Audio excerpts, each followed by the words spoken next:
Bienvenidos, bienvenidas a este nuevo ciclo de charlas de cultura rock en Agencia Paco Urondo, ciclo 2023. Como todas las semanas, a partir de las 19 horas, vamos a charlar de cultura rock, de economía, de agenda, de un montón de cuestiones que nos vamos a estar encontrándonos todas las tardes en, como dije, todas las plataformas de la Agencia Paco Urondo, YouTube, Twitter, Facebook y también, por supuesto, en nuestra página web www.agenciapacurondo.com.ar. Lo que me toca a mí es cultura rock, lo que me toca a mí es música popular y lo que me toca a mí hoy es darme un gran placer de conversar con un saxofonista, músico que atravesó muchísimas de las grandes bandas del rock nacional, tiene un disco nuevo, se viene un doblete también aquí en un bonito lugar llamado Rondeman. Este es el caso y es el momento de charlar con Gonzalo Gonzo Palacios, a quien le doy las buenas tardes, agradeciéndote mucho por este contacto con la agencia. Gonzo, ¿cómo estás?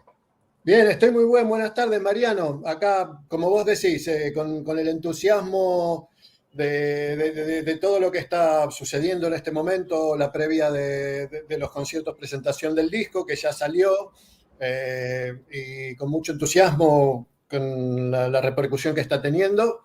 Y aquí, contentísimos. Estás tocando muchísimo con el Gonzo, que hay que decir que lleva tu nombre, pero es un proyecto colectivo, es una banda de grandes músicos que ya nos vamos a mencionar también. Estás tocando por muchos lados con el grupo, pero también a veces pasa, Gonzo, que te vemos en algún lugar que caes en un barcito, como por ejemplo Rondeman con tu saxo, a subirte a tocar con un grupo de amigos. Y bueno, y también te podemos encontrar en esos ámbitos más íntimos, si se quiere. Sí, sí, sí, sí, sí. Si un amigo me llama para tocar, feliz de la vida. Claro. Eh, Vas con el saxo por ahí, como ha sido siempre. O sea, amistad y música es la mejor mezcla que podés realizar. Entonces, sí, nunca le hice asco. Y por suerte tengo muchos amigos grandes músicos, entonces las oportunidades son constantes y me gusta aprovecharlas. O sea, el tiempo que me paso en Argentina del año es precisamente para eso. Así que sí, y bueno, y sobre todo lo más oficial son las salidas con la Kermés Redonda, con la Kermés Ricotera, Ujú. que bueno, ya eso ya no es una casualidad o un pasé por acá o che, esta noche toco, te venís, sino una cosita un poquito más organizada, con un poquito de ensayo, que también aprovecho para estar con viejos amigos y revivir un poquito la comunión y tocar para un público que me gusta mucho tocar, que es lo que era el público de Los Redondos. Vos sabés que yo alguna vez tuve la oportunidad de decírtelo, también verte generosamente por tu invitación hace poquito ahí en el Teatro de Flores. Y me pasa que cuando, no sé si vos lo reconocés, Gonzo, pero sos muy querido también por las huestes ricoteras. ¿Y por qué te lo digo? Porque yo recuerdo en el 90, cuando empieza a ver a Los Redondos a Obras Sanitarias, aparecías vos siempre de invitado con un jopo muy jovencito antes de irte a España y ya eras recibido, ya eras un redondo más de alguna manera porque, nada, sube el Gonzo y era un aplauso, innovación y sigue pasando todavía. ¿Lo notás a eso, Gonzo? La verdad que sí.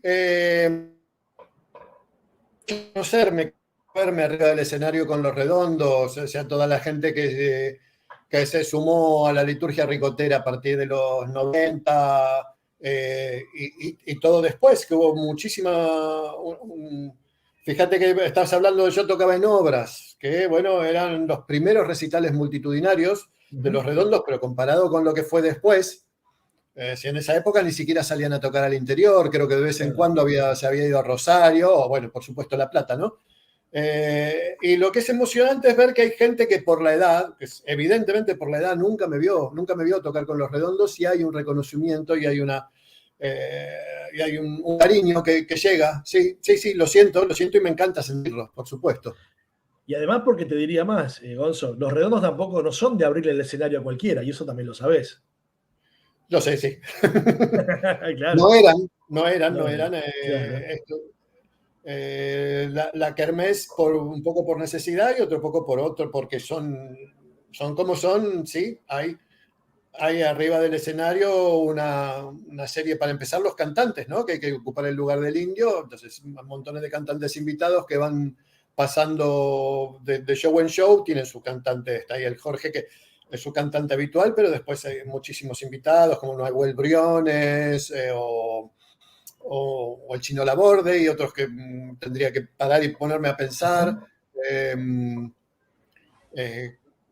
y saxos invitados, o sea, tienen esta cosa de invitar bronces extra para redondear un poquito la sección de vientos, pero sí, en su momento arriba del escenario redondo, qué sé yo, me habré subido yo, habrá subido Piero alguna vez, no me acuerdo cómo se llamaba, el batería sobrecarga. Gustavo Collado. No, bueno, no me acuerdo de qué grupo ochentero era el que hacía la percusión en la época de... Don Cornelio y la Zona. Don Cornelio y la Zona, sí. Claudio Fernández. Ese mismo. Sí, exactamente. Sí, creo que después, bueno, el Conejo Jolivet, que es otro histórico, que es igual que yo, parte de los redondos de antes de que empezaran a grabar, de antes de Gulp, ¿no? La época absolutamente underground. ¿A los redondos los conocés por mediante Sky y Poli, estando con Fontova o en lo de Fontova, Gonzo, ¿no? Algo así. Algo así, no, coincidimos con a ver, mi grupo de la adolescencia, mi grupo underground, que se llamaba Astrid. Organizamos una vez en un teatro una especie de happening así primaveral que se llamó el Circo de las Flores. Invitamos a todos nuestros amigos hippies. Entre ellos estaba Fontova y La Foca, y el guitarrista de Fontova y La Foca en ese momento era Sky. Y en la prueba de sonido nos conocimos. Yo era muy fanático desde chico de Los Redondos y aproveché, bueno, un poco porque estaba él ahí probando sonido. Le empecé a tirar unas notitas con el saxo que sabía que lo iban a enganchar, respondía atrás de él, así empezamos un diálogo, yo atrás de la última fila, él de arriba del escenario.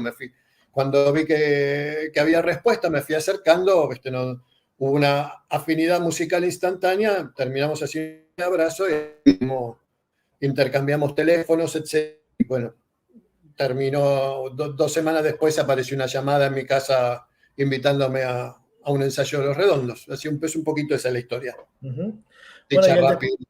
Y al despuntar la democracia, bueno, no puedo no preguntarte también, sos un músico formado en los 80 por el fenómeno Twist, La Dicha en Movimiento, ese disco también que fue un quiebre en la historia del rock nacional, que veníamos de un momento de rock muy solemne, Gonzo, y aparecen ustedes con una propuesta completamente diferente, con el desparpajo, con la imagen, con otros sonidos, la New Wave, algo de jazz, ¿no? El rockabilly.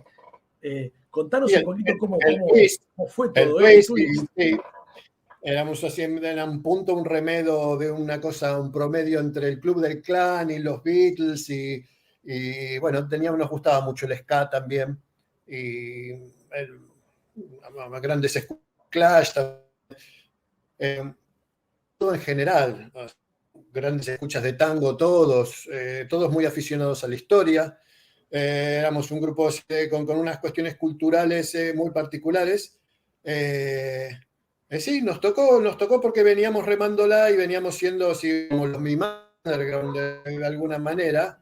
En ese momento, durante el 82, 83, éramos un poco la catalización de toda una tendencia, o sea, de grupos como el que te nombré antes, de Astrid, del Ring Club, de Melingo, por supuesto, cosas de Fontova, San Pedro Telmo, montones de bandas que estaban por ahí viendo viva en un momento muy oscuro. Claro, estaba el establishment del rock, que sí, como vos decís, era un poco solemne, o de rock muy tradicional, o de una letrística entre mística y posmilitante. Y nosotros aparecimos con un idioma muy nuestro, en realidad, con un idioma muy, muy argentino, muy porteño, también, es verdad que éramos todos de capital, sin vergüenza decíamos el rock, había buscado de lo que era la cultura popular en Argentina. Como mucho, bueno, entraba un poquito el tango o, qué sé yo, tipos como, hay que decir las cosas como son, como León Gieco, que traía el folclore, ¿no? El rock. Pero salvo eso, en general era todo muy, eso, entre solemne, un poco encorsetado, un poco... Hay que entender lo que presentaba en su momento y circunstancias determinadas. Muy reactivo a todo lo que fuera pasársela bien, como que pasársela bien era una especie de pecado en medio de lo mal que estaba todo, ¿no? Y nosotros, con todo el cariño que sentíamos y que seguimos sintiendo y toda la admiración por nuestros colegas que nos precedían, realmente no comulgábamos con esa idea. Sobre todo una generación que no pudo divertirse. Yo, por ejemplo, yo soy clavadito, empecé la secundaria en el 76, el año del golpe. O sea, mi adolescencia fue o sea, no, se vivió con mucho miedo, con mucha poca posibilidad de compartir ya de tus y tus grupos, cualquier cosa que fuera mostrarte cómo eras más allá de tu zona de seguridad era muy riesgoso. Y bueno, uno quiere divertirse a cierta edad y había como una especie de losa, ¿no? La losa de la represión, la losa de que la música que a vos te gustaba estaba siendo hecha por gente que hay que entenderlo, porque son gente que vive de los 60, que viene de la dicotomía social no comercial, complacientes contra artistas, ¿no? O sea, nosotros reivindicábamos el Club del Clan, que era como era una especie de, no sé, como de traición, creo que lo sentían, ¿no? Claro. Pero bueno, nosotros un poco eso, nos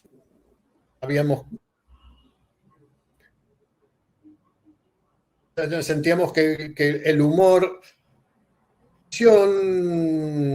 el pasársela bien, incluso el bailar, o sea, es como la famosa frase del tema de Charlie, la alegría no es solo brasilera, ¿no? Uh-huh. Esa falta de alegría, esa falta de la posibilidad de alegría que había en el rock, se había convertido en una especie de losa y, bueno, de muchísimos que estábamos por ese lado, a los que nos tocó romper el techo fue a los Twist. Fuimos los primeros que realmente tuvimos gran trascendencia, vender de cientos de miles de discos de platino, etcétera, y un poco abrir los ojos a las compañías y a la prensa de que, bueno, de que habían cambiado los paradigmas y que además había todo un público generacionalmente nuevo, que había un relevo, que se sumaba en realidad, no era un relevo.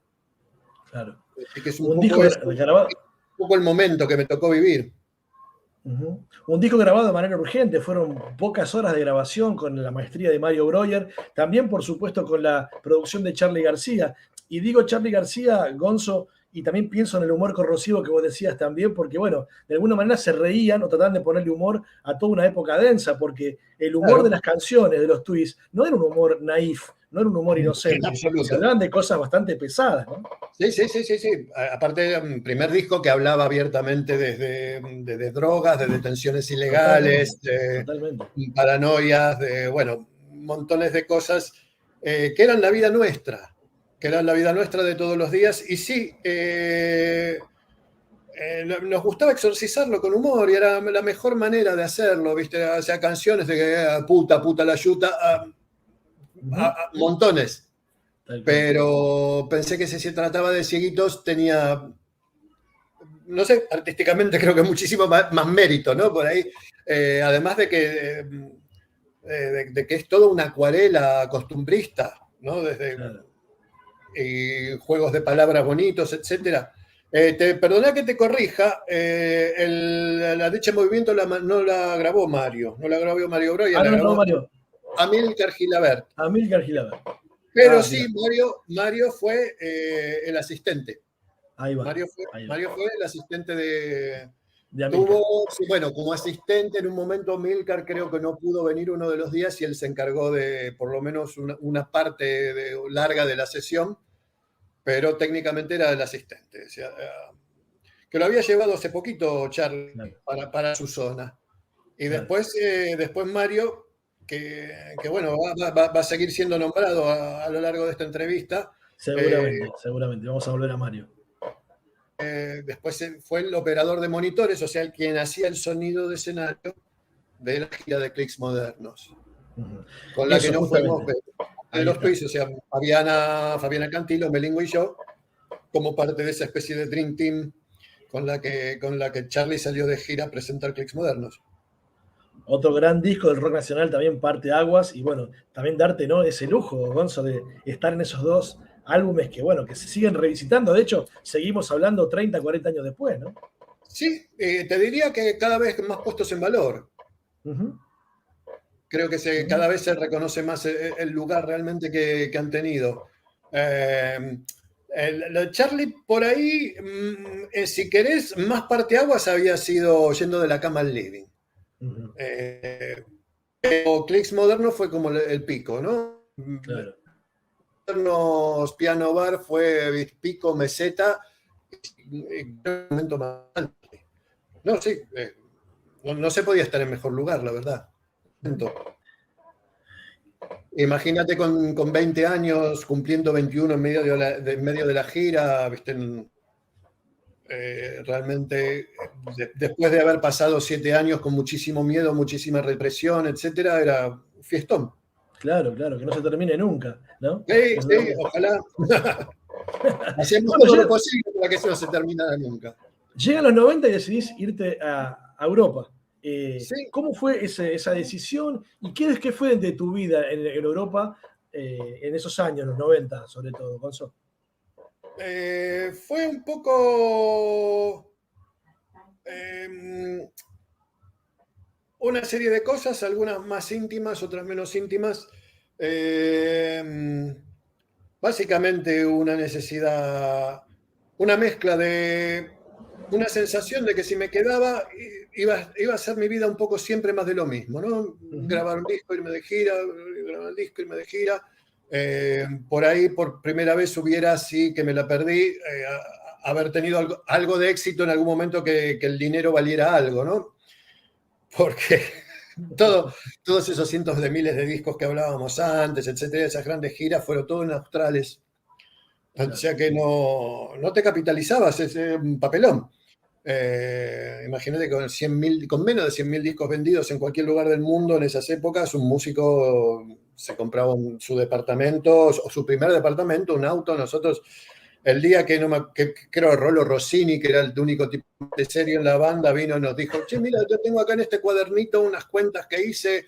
¿Saben lo que cobrábamos en dólares por meses? Y todos dijimos: tal, no. Y la cifra era 3, 4, 5 veces menos de lo que nosotros nos imaginábamos. Era ridículo, realmente. Ridículo, ridículo. Más allá de ese detalle, yo sentía así que mi vida un poquito se estancaba en ese sentido. Tenía ganas de eso, de irme básicamente a Inglaterra, a la cuna del blues inglés, que todavía era un poquito una de mis referencias, ¿no? Musicalmente. Y después una necesidad familiar también de alejarme de los excesos, de ciertas inestabilidades. Para mí, para mi familia, para mi hijastro, que en ese momento estaba cumpliendo 6 años, que ya, bueno, ya era hora todos los días en la misma casa, etc. Entonces, bueno, apunté, me fui. Primero, obviamente, soy de ascendencia muy inmediata española. O sea, mi vieja y mis abuelos eran refugiados de la guerra civil, con lo cual España era como el primer lugar para caer, nacionalizarme, etcétera, y tener un pasaporte comunitario. Pasé un tiempito en Madrid, era la época que se estaba grabando, por ejemplo, el primero de los Rodríguez, los Lions in Love estaban haciéndose conocer, etcétera. Y un poquito, bueno, Madrid es tremendo y en esa época era muy tremendo y bueno, con un poco más de lo mismo. Me apareció una oportunidad de pasar un tiempo en las Islas Canarias y lo aproveché. Dije: la verdad que necesito bajar, alejar a las ciudades grandes y de amistades peligrosas. Y necesito, también tenía un poquito de problemas de salud, unos colapsos pulmonares, y eso me venía muy bien todo, bajar varios cambios. Me pasé, sí, un par de años así frente al mar, en un verano constante, con mucho tiempo para estudiar, para practicar. Después me fui a Inglaterra. En Inglaterra estuve casi 3 años trabajando para una agencia que traía músicos americanos para hacerlos girar en los festivales de blues de Inglaterra y del norte de Europa. Pero claro, les ponían una Inglaterra, o sea, simplemente traían el guitarrista cantante Claro, o la claro. cantante y su guitarrista jefe de banda. Bueno, con eso, experiencias maravillosas de tocar con unos músicos increíbles, lugares increíbles también, muchísimo en inglés, entre el profesionalismo que hay en Inglaterra y el saber y la calidad de lo que sería en inglés, se diría showmanship, ¿no? El hacer un show de estos músicos de blues americanos, realmente fue un gran aprendizaje. O sea, realmente. Después, bueno, cuestiones familiares, etcétera. Fui de alguna manera un poquito volviendo hacia Argentina, más o menos 98, 97, 98, volví a la cuestión de tiempo, los Memphis, tocamos, me propusieron volver para un Gran Rex que tenían que hacer. Bueno, volví a Inglaterra, empecé a ir y volver. Al final me quedé con los. Volví a integrarme en Memphis y estuve, bueno, un tiempito hasta el 2002, donde en ese momento empecé también, de alguna manera, tranquilamente un proyecto solista, que es un poquito lo que volvió a convertirse en lo que es ahora el Gonzo, ¿no? Uh-huh. Y que se quedó en su momento, se quedó trunco cuando me volví a ir. Me fui así en el 2002, también cuestiones familiares, etcétera. De hecho, sigo viviendo en Europa ahora. Pasa que estoy tratando de ir unos cuantos meses por año a tocar acá, que es donde me gusta tocar, en realidad. Allí no. El público español, puedo decir, no me motiva, no me engancho, no les encuentro y tampoco me da ganas de remarla, ¿no? Claro. O sea, me gusta el público de por acá, de Latinoamérica, de Argentina en particular. En todo caso, si decís el público inglés, también, por una cuestión de afinidad musical, son Claro, claro, claro. mucho más parecidos a nosotros, ¿no? Uh-huh. En cuanto a cultura de rock, etcétera. De hecho, bueno, ahora y entrando ya puntualmente en Alivio, este nuevo disco que, bueno, ha salido ahora en los últimos días de marzo, Gonzo, y que también, digo, jugando un poco con las palabras, también te imagino un alivio para vos. Ahí está, una etapa maravillosa después de tanto tiempo. El alivio de las canciones, de la música, el alivio que también nos trajo salir de la fucking pandemia. Digo, y bueno, y 8 tracks maravillosos. También un poco me imagino que has ido tomando todo eso, esa transhumancia que estuviste durante atravesando tantos años, pero que también te diste el lujo de meter una canción muy personal, muy íntima como la canción para Vera y Lucía, ¿no? Sí, que es la única composición propia. El tema que tiene una historia así muy larga y bonita, y que es una canción que tenía en la cabeza hace, calculo que ya 20 largos, no, 20 largos no, pero ponerle 24, una cosa así, desde como del 99. Marcial Sáenz, que fue un guitarrista del Gonzo y amigo muy, tremendamente amigo hermano.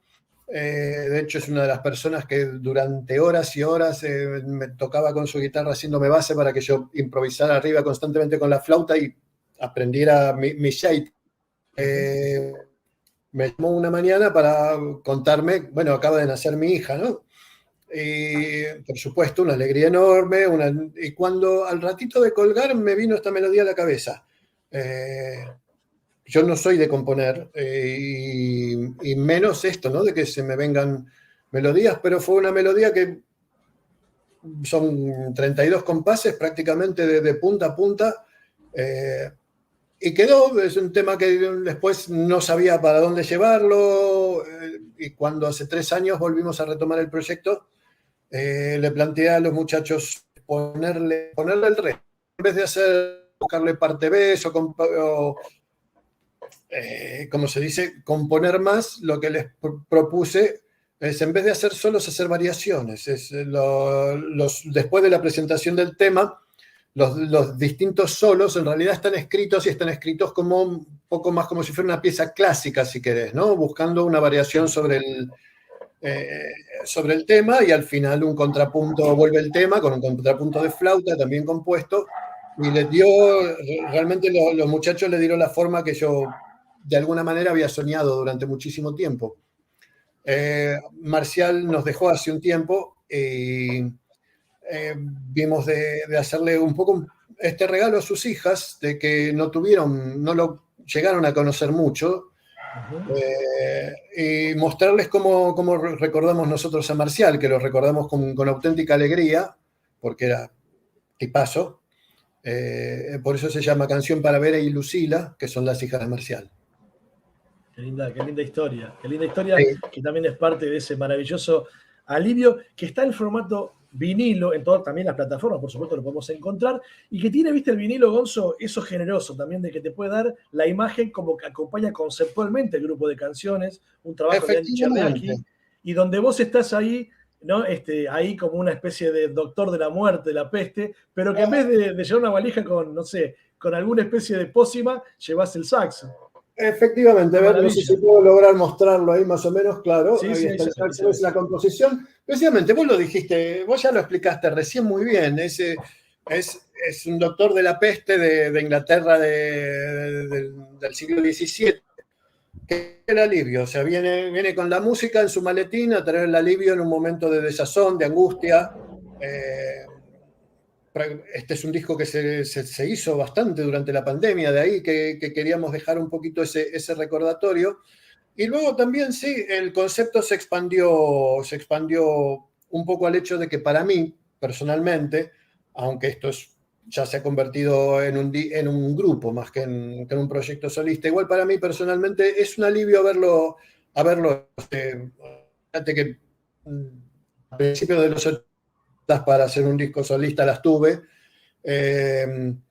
y siempre estuvo la posibilidad y siempre estuvo crédito, que también había como una cosa, ¿cómo te podría decir? Onanista, ¿no? De decir, bueno, no hago el disco porque quiero hacer el directo. Entonces, el no hacerlo me permitía seguir soñando con el disco perfecto. El disco perfecto supongo que no existe, o no, para mí, hay 2 o 3 que han hecho discos perfectos, vamos a hacer esto, pero ni lo necesito, lo que necesito, una serie de excusas que me llevaran a hacerlo y que me un poco entre la pared y este lujo, este gusto, darle a mis compañeros también ¿cómo te podría decir?